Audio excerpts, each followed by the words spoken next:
Morning student. पिछली class में हमने क्या पढ़ा?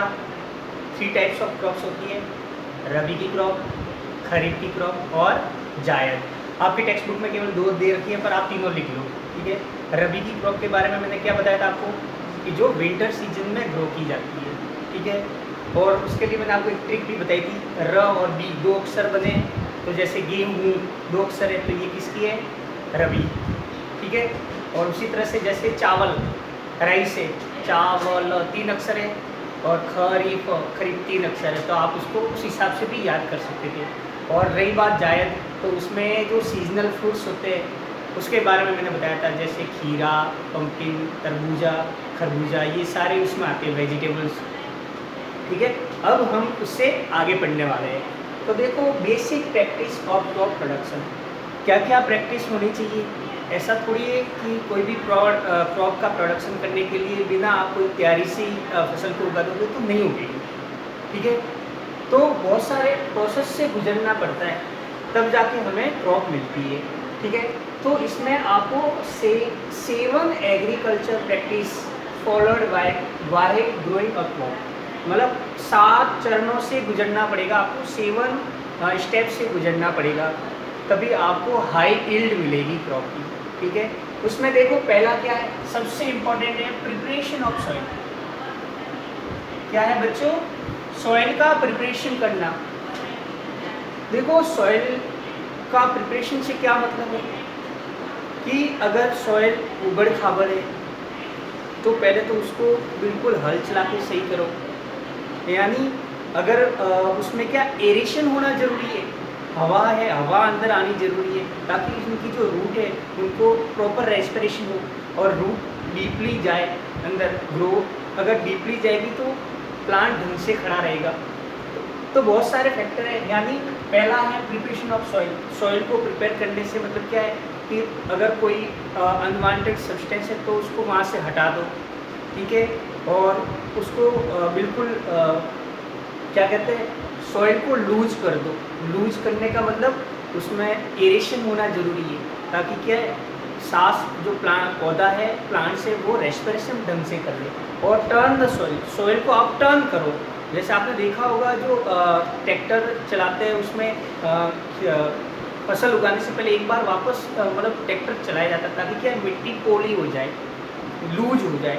उससे क्या हो जाएगा, उससे ये होगा कि जो फसल है वो अच्छी है, आपको यील्ड अच्छी मिलेगी, क्योंकि सब जितनी भी सीड्स होंगे वो अच्छी तरह से रेस्पिरेशन करेंगे और ग्रो भी ढंग से करेंगे। सेकेंड है टर्न द सॉइल, सॉइल को टर्न भी करो। क्यों? क्योंकि जो ह्यूमस है या जो न्यूट्रिएंट्स है सॉइल में, वो क्या अच्छी तरह से मिक्सअप हो जाए, ठीक है। तो पहला है आपका प्रिपरेशन ऑफ सॉइल, तो सॉइल को आपको बिल्कुल प्रिपेयर करना है। दूसरा है सोइंग, यानी उगाना।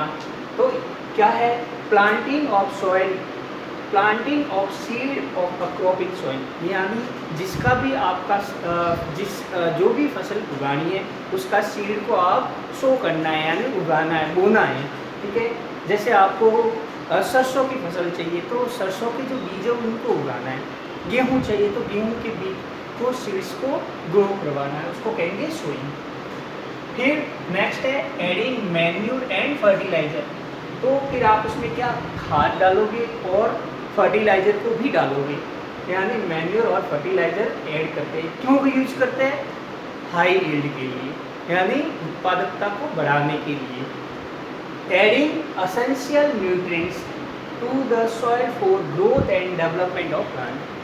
क्यों? क्योंकि जैसे आप मैन्योर और फर्टिलाइजर डालोगे तो उससे क्या है, ह्यूमस बढ़ेगा, न्यूट्रिएंट्स वैल्यू बढ़ेगी, इससे प्लांट्स अच्छी तरह से और बिल्कुल हेल्दी रहेगा प्लांट, और ज़्यादा अच्छी प्रोडक्टिविटी देगा, ठीक है बच्चों।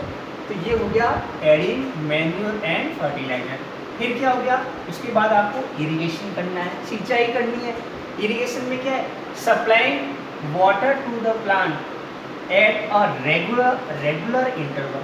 हर रेगुलर इंटरवल पे क्या करना है आपको, प्लांट्स को वाटर सप्लाई करना है, ठीक है।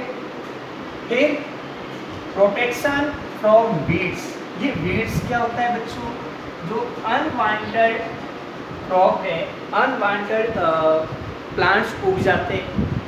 जैसे आपने गेहूं की फसल उगाई तो उसके साथ बहुत सारा अनवांटेड भी उग जाते हैं, और ये क्या करते हैं, आपने देखा होगा, देखो अपने यहाँ लोकल लैंग्वेज में बोलते हैं नेदन करना।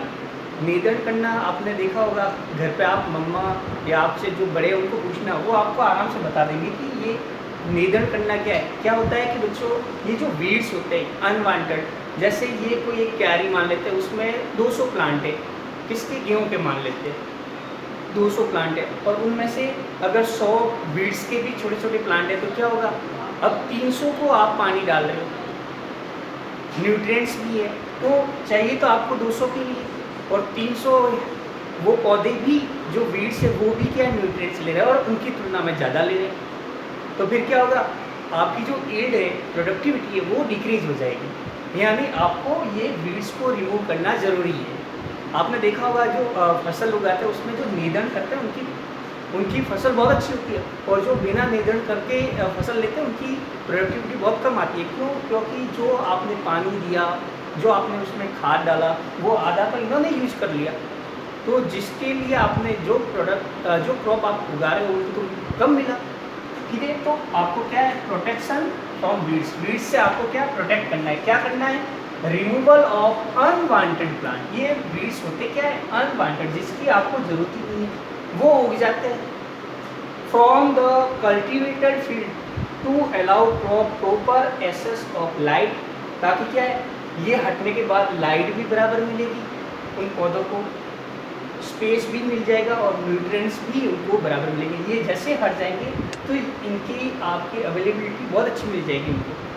ठीक है, तो ये हो गया 5th पॉइंट। फिर आप क्या करोगे उसके बाद, हार्वेस्टिंग। हार्वेस्टिंग में क्या करते हैं, कटिंग मैच्योर क्रॉप। ऐसा थोड़ी इमैच्योर क्रॉप को ही काट दिया, नहीं, बिल्कुल फसल पक जाती है उसके बाद आप उसको काटते हो। ठीक है, तो cutting mature crop from a field, उस खेत से आप क्या करते हो, फसल को काट लिया। उसके बाद हार्वेस्टिंग के बाद फिर आप क्या करोगे, उसका स्टोरेज। स्टोरेज भी तो करना ज़रूरी है, और स्टोरेज भी प्रॉपर होना चाहिए। नहीं, ऐसा नहीं है कि आपने जहाँ पे आपने गोदाम में रखा हुआ, चूहे ज़्यादा है या इंसेक्ट है तो फसल खराब कर देंगे, आपके पूरा धान खराब कर देंगे। तो क्या लिखा है, कीपिंग ग्रेन्स और produce safe from the rates, चूहों से सेफ रखना, इंसेक्ट से सेफ रखना, और माइक्रो ऑर्गेनिज्म से भी सेफ रखना, और मॉइस्चर, नमी से भी सेफ रखना जरूरी है। क्योंकि नमी रहेगी तो हो सकता है सीड वापस जर्मिनेट कर जाए, तो आप पूरा मामला ही बिगड़ जाए। तो इन 7 स्टेप को आपको डिटेल में पढ़ना है। ठीक है, ये एक जनरल था कि आपको क्या क्या किस किस प्रैक्टिस से गुजरना पड़ता है।